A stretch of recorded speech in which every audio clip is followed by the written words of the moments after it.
Hey guys, it's PC in DC, and I'm in the car again. I pulled over just so I can shoot this intro for a video that I'm going to upload a little later today. It's going to be for President's Day tomorrow. But a couple days ago, I was over at the Museum of American History, and while I was there, I saw an exhibit. I've seen it before. Actually, I walked past it before. It's called The American President, and but I never went in. That was the first time I had gone in because I just wasn't interested. But in light of President's Day, I did go inside, and I was surprisingly pleased by what I saw. And the reason I say that is because the exhibit itself basically highlighted the office of the presidency, not so much an individual, but it just talked about the presidency itself, what people's expectations are, what they do, how they live. They even had a really cute sidebar exhibit that highlighted the children who grew up in the White House, and they had some of their toys and some little anecdotal stories about these kids, and I thought that was really cute. It was a nice touch to a subject that can be so cantankerous at times. So even though, you all know, even though I am a native Washingtonian and I love my city, I really do, the politics I really can live without. That's the one thing, and it's the one thing that made this city famous. So it's kind of a double-edged sword sometimes as I run around the city and I'm sharing these museums and experiences and that kind of thing, but I really try hard to stay away from the politics of it all. So I'm going to keep doing the best I can with that. But anyway, following this intro, you will see the video for President's Day. And if you happen to have President's Day off, whereby you don't have to work tomorrow, I wish you a great day. Enjoy your time off. And what I'll do is I'll catch you in the next vlog. Take care. Bye-bye.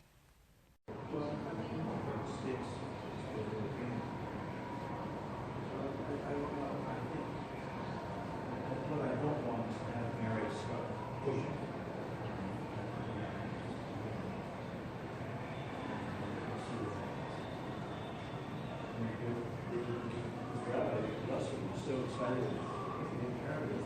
Takes this trip next year or so. Over Russia. And I'm not even remember what it used to be. Not now, but you use it to go to a lot of events and you don't have to Russian shop. She spelled it same way.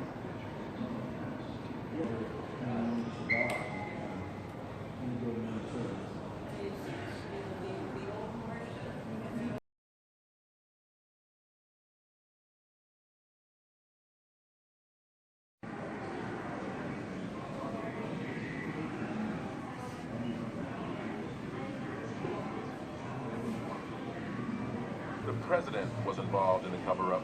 The Congress exercised its right. President Nixon. Richard Nixon saved himself.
President of the United States.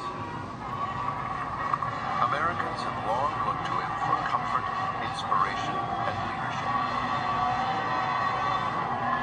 Let me assert my firm belief that the only thing we have to fear is fear itself. Teddy Roosevelt believed the president should speak softly and carry a big stick. And for 2 centuries, Commander-in-Chief has been one of the president's most important roles. from James Madison's victory over the British in the War of 1812 to Woodrow Wilson's statesmanship during World War I and Franklin Roosevelt's bold leadership in World War II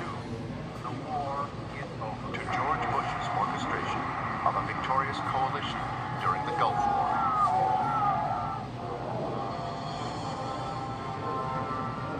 The president leads in battle, but the men who have left the greatest mark on the office have also pushed forward a visionary domestic agenda. Thomas Jefferson purchased over 800,000 square miles of land from France, convinced that the Louisiana Purchase would give the new nation much-needed room to grow.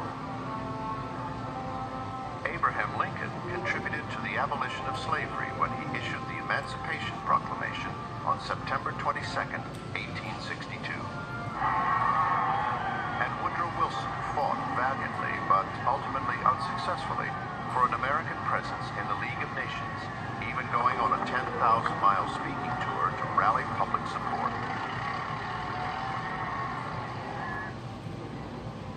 During the Depression, Franklin Roosevelt initiated a series of innovative government programs to get the country working again. John F. Kennedy believed in an America whose frontiers extended into space. We choose to go to the moon in this decade and do the other things, not because they are easy, but because they are hard. Responding to the Civil Rights Movement, Lyndon Johnson shepherded legislation through Congress that banned racial discrimination in schools, housing, and the voting booth. This law will strike down all restrictions used to deny the people the right to vote. And in an effort to tear down the wall of discrimination, President George Bush signed the Americans with Disabilities Act.